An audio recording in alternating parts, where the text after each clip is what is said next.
अस्सलामुअलैकुम। 6 क्लास। उम्मीद है आप माशाअल्लाह खुशबाश होंगे।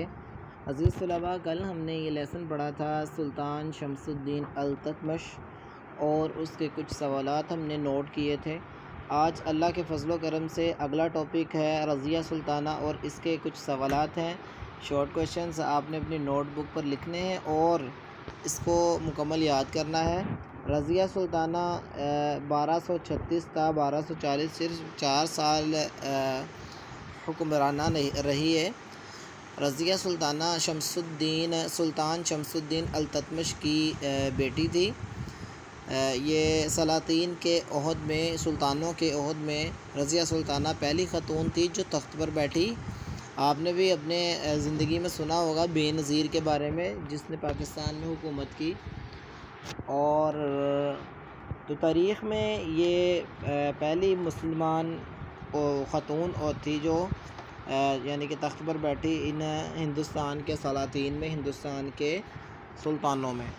तो वो गैर मामूली सलाहियतों की मालिक थी। वो अपने भाइयों के मुकाबले में सल्तनत के उमूर ज़्यादा दिलचस्पी लेती थी। वो अपने बाप की गैर मौजूदगी में उमूर सल्तनत चलाती थी। सुल्तान अल्ततमश की वफ़ात के बाद दिल्ली के अवाम ने रज़िया सुल्ताना को 1236 में दिल्ली के तख्त पर बिठाया। तो इसको कौन कौन से मसाइल दरपेश थे? रज़िया सुल्ताना के बारे में आप क्या जानते हैं? तो मुख्तसर सा आपने सिर्फ 2 लाइनों पे इसका अपनी किताब पे तारुफ लिख देना है, अपनी कॉपी पे तारुफ लिख देना है। इसका सवाल ये बनाना है कि रज़िया सुल्ताना के बारे में आप क्या जानते हैं। तो आपने लिखना है कि रज़िया सुल्ताना शमसुद्दीन की बेटी थी।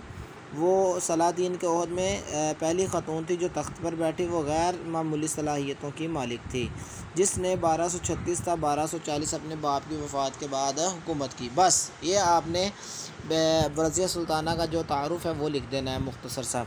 उसके बाद सुल्तान इसके जो सल्तनत में जो मसाइल थे उनका हम तज़किरा करेंगे। उसके सिर्फ चंद मसाइल आपने लिखने हैं। कैसे कि जब रज़िया सुल्ताना तख्तनशीन हुई तो तुर्क उमरा ने उसकी सख्त मुखालफत की, जबकि दिल्ली के अवाम ने आखिरी वक्त तक उसका साथ दिया। वो इंतज़ामी मामलात को खूब समझते, उसने मुश्किल हालात में मसाइल पर काबू पाया। सूबों के गवर्नरों ने बगावत कर दी और हिंदुओं ने सरकशी की। उसने इस बातचीत का रास्ता इख्तियार करके बगावत को ख़त्म किया। और उसके बाद उसने एक बागी तुर्क अमीर मालाकुत्तूनिया, ये मुल्कुत्तूनिया या मालाकुत्तूनिया इसको पढ़ सकते हैं, से शादी करके बागियों से मुकाबला किया मगर शिकस्त गए। अगरचे रज़िया सुल्ताना ने सिर्फ 4 साल तक हुकूमत की, लेकिन उसने बड़ी काबिलियत से तमाम इंसानी खराबियों को दूर किया। तो आखिर पे है रज़िया सुल्ताना के बाद उसका भाई मुइज़ुद्दीन बहराम शाह 1240 था 1242 से 2 साल हुक्मरान रहा। बहराम शाह के बाद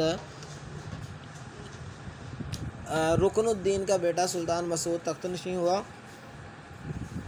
वह जल्द ही ऐशो इशरत में पड़ गया, जिसके बायस से 1246 में उसके चचा सुल्तान नासिरुद्दीन महमूद ने हुकूमत संभाल ली। तो कल हम पढ़ेंगे नासिरुद्दीन के बारे में। आज हमारा यहीं तक है। हमने पढ़ा सबसे पहले रज़िया सुल्ताना की हालात ज़िंदगी के बारे में, फिर उसके बाद रज़िया सुल्ताना की हुकूमत के में जो उसको मसाइल दरपेश रहे। आपने लिखना है कि रज़िया सुल्ताना को तख्त नशीनी के बाद किन मसाइल का सामना रहा। आपने कॉपी पे सिर्फ 2 मसाइल लिखने हैं, सिर्फ 2 मसाइल, बाकी आपने याद मुकम्मल करना है।